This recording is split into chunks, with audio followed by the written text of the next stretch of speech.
நீங்க அப்போஸ்தலர் நடவடிக்கை புத்தகத்துல 3ஆம் அதிகாரம் 1ஆம் வசனத்துல இருந்து வாசி பாருங்க. அங்கே ஒரு சம்பவம் எழுதப்பட்டிருக்கு. ஜெபவேளையாகிய 9ஆம் மணி நேரத்துல பேதுருவும் யோவானும் தேவாலயத்துக்கு போனார்கள். அப்பொழுது தன் தாயின் வயிற்றிலிருந்து சப்பானியாய் பிறந்த ஒரு மனுஷனை சுமந்து கொண்டு வந்தார்கள். தேவாலயத்திலே பிரவேசிக்கிற இடத்தில் பிச்சை கேட்கும்படிக்கு நாடோறும் அவனை அலங்கார வாசலுக்கு முன்பாக தேவாலய வாசல்ல வைப்பார்கள். தேவாலயத்தில் பிரவேசிக்க போகிற பேதுருவையும் யோவானை நோக்கி அவன் கண்டு பிச்சை கேட்டான். பேதுருவுக்கும் யோவானுக்கும் அவனுக்குள்ள இருந்த நினைவுகள் அங்கே ஆண்டவர் தெளிவாக பேசினார். இவன் இதைத்தான் எதிர்பார்க்கிறான். என்ன சொன்னார்கள்?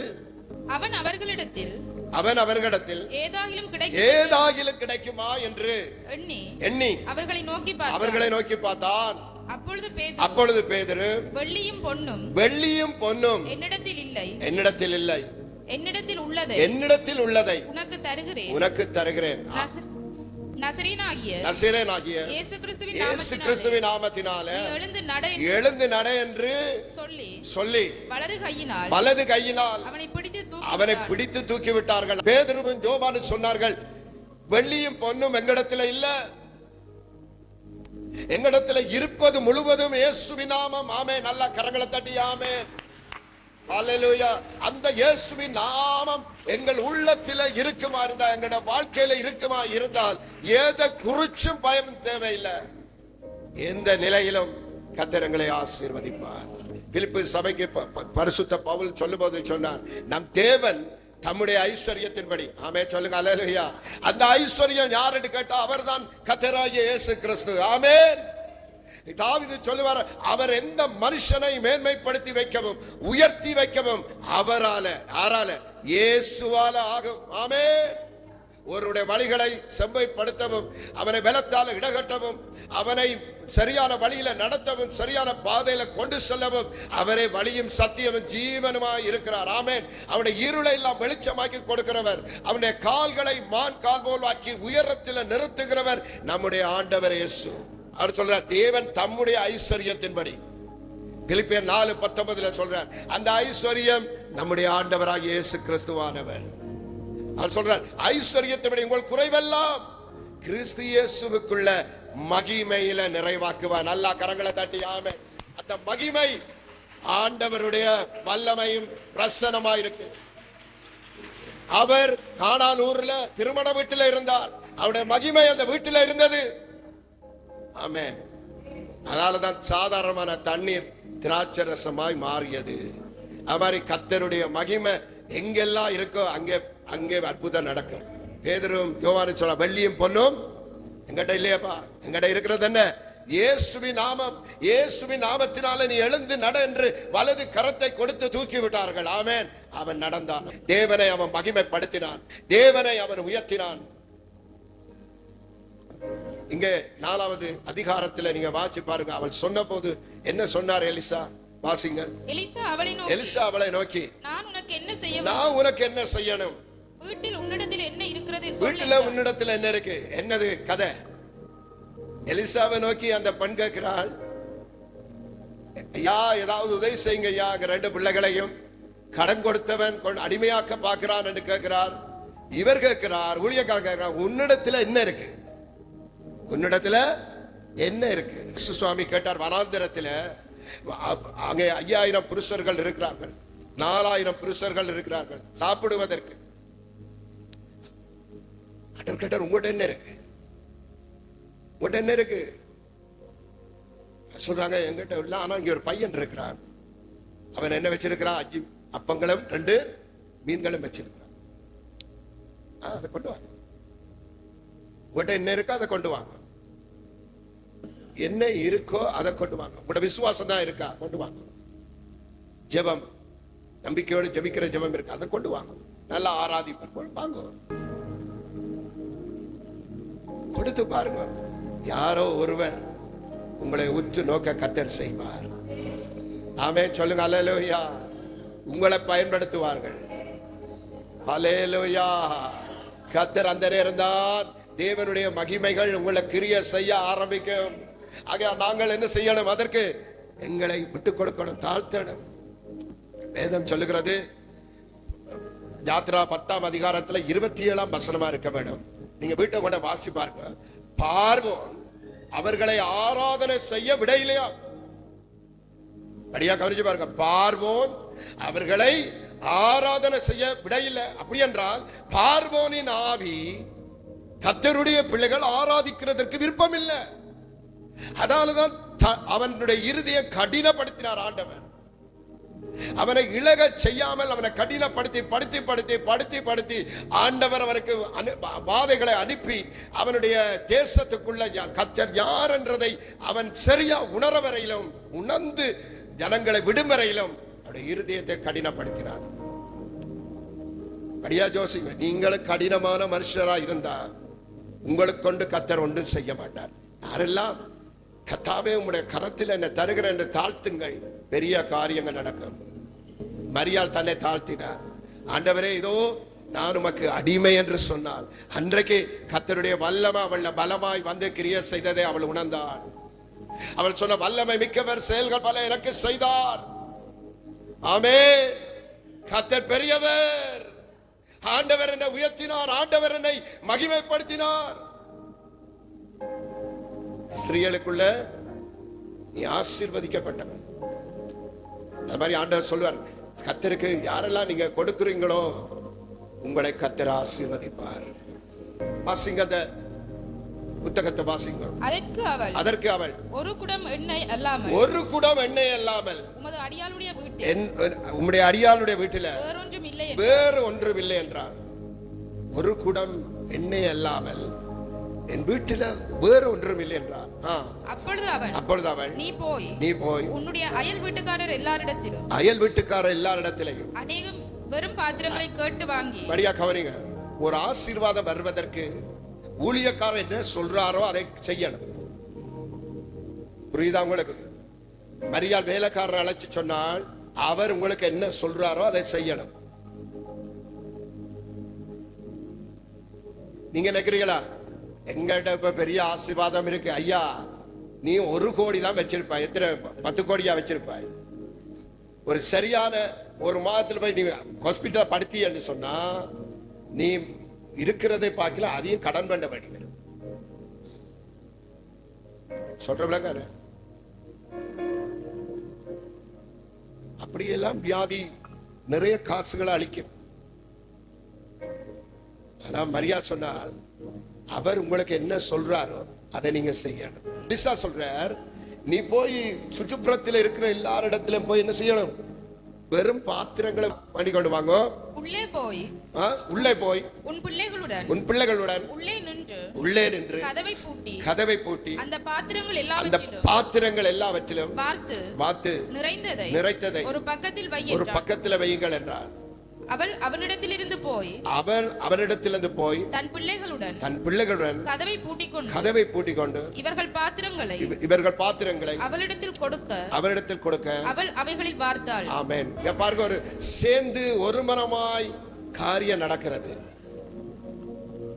பிள்ளைகளோட உள்ள போனாள். வேதம் சொல்லுகிறது, அவர்கள் பாத்திரத்தை எடுத்து கொடுக்க பாத்திரத்தில் இவர் நிரப்ப பாத்திரத்தில் நிரப்பினதை ஒரு பக்கமாய் கொண்டே அடுக்கி கொண்டிருக்கிறார்கள்.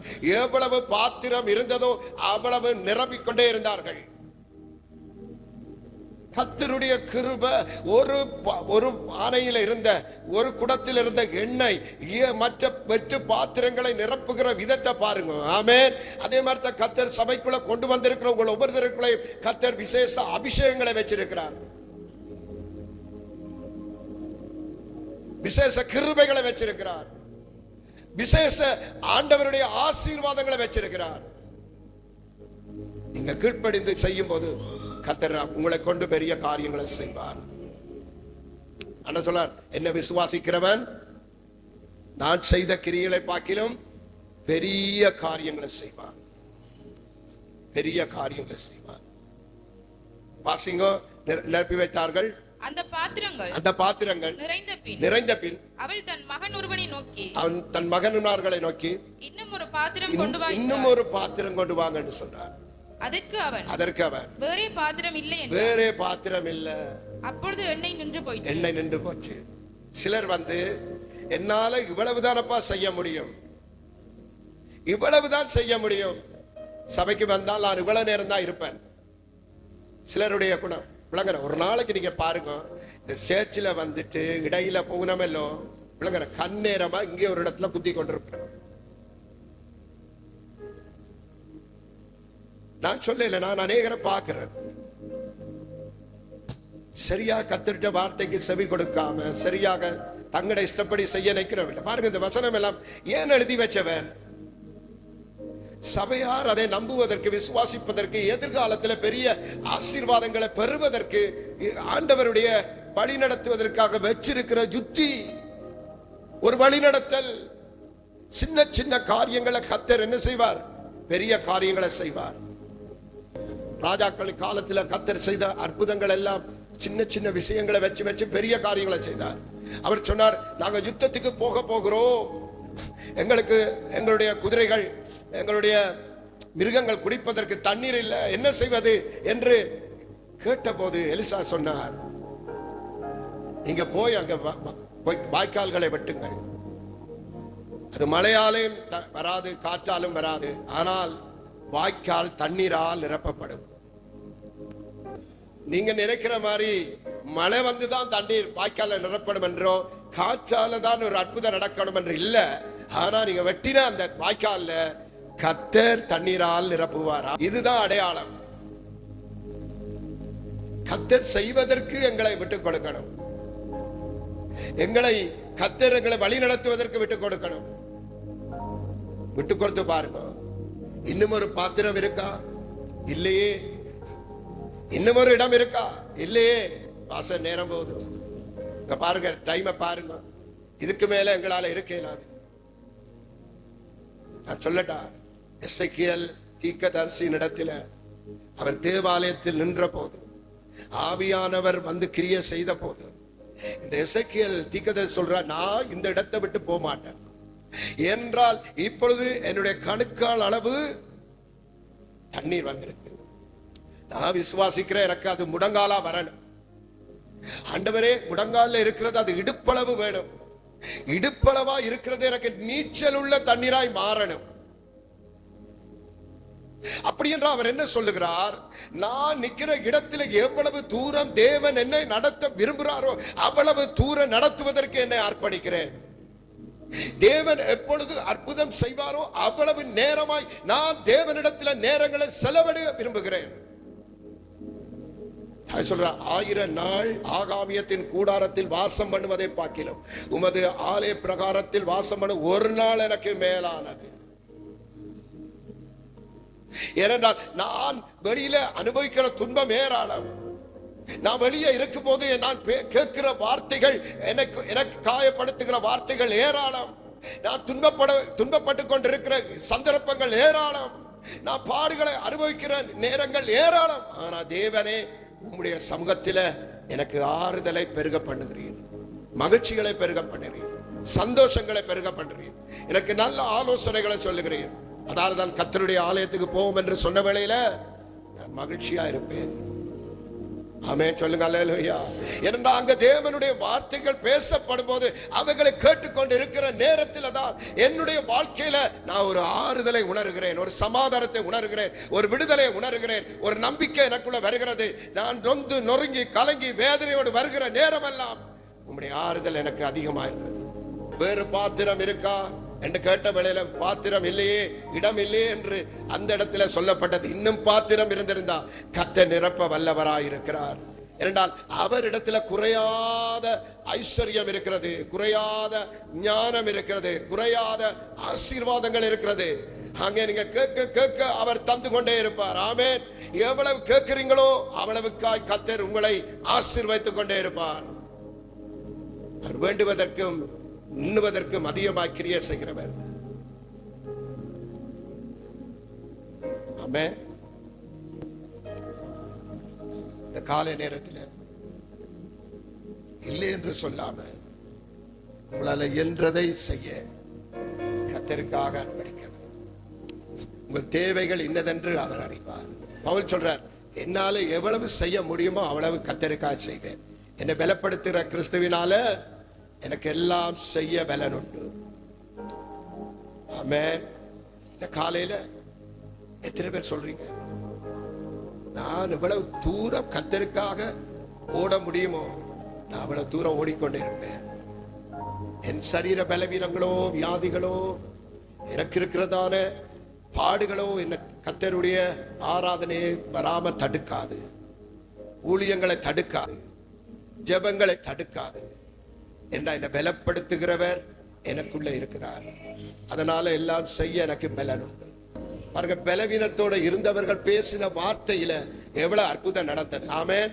அங்கே பேதுருவும் யோவானும் சொன்னார்கள், வெள்ளியும் பொன்னும் என்னிடத்தில் இல்ல, என்னிடத்தில் உள்ளதை உனக்கு தருகிறேன், நசராகிய இயேசு கிறிஸ்துவின் நாமத்தினால நீ எழுந்து நட என்று சொன்ன வேளையில அந்த வாசலுக்குள்ள இருந்தவர்கள் உயர்த்து பார்க்கிற அளவில் பெரிய ஒரு அற்புதம் நடந்தது. என்னுடைய வீட்டில அங்கே கடனால பிள்ளைகளை அங்கே அடிமையாக்கி கொள்ள வந்தவன் மத்தியில, அங்கே சுற்றி இருந்தவர்கள் மத்தியில கர்த்தர் பெரிய ஒரு காரியத்தை செய்தார். ஆமென். அவர் சொன்னார், நீங்க இப்ப நிரப்பினதை எடுத்துக்கொண்டு போய் என்ன செய்யுங்க, அதை விற்று போடுங்க. ஆமென். எவ்வளவு கடன் இருக்கோ அவ்வளவு அடையுங்கள், மிகுதியை நீங்களும் பிள்ளைகளும் சாப்பிடுங்கள். உங்களோட தேவைகள் என்னதென்று அறிந்திருக்கிறார். உங்களுக்கு உதவி செய்ய தேவன் விரும்புகிறார். அதனால தேவன் வச்சிருக்கிற முறைகளை நீங்க கை கொள்ளுங்கள். ஆண்டவர் சொல்வார், அப்பொழுது உங்களை ஆசீர்வதிப்பேன், வானத்தின் பலகணிகளை உங்களுக்கு திறப்பேன், இடங்கொள்ளாமல் போகும் வரையிலும் உங்களை என்ன செய்வேன், ஆசீர்வதிப்பேன். நீ கடன் கொடுப்பாய், கடன் வாங்காதிருப்பாய்.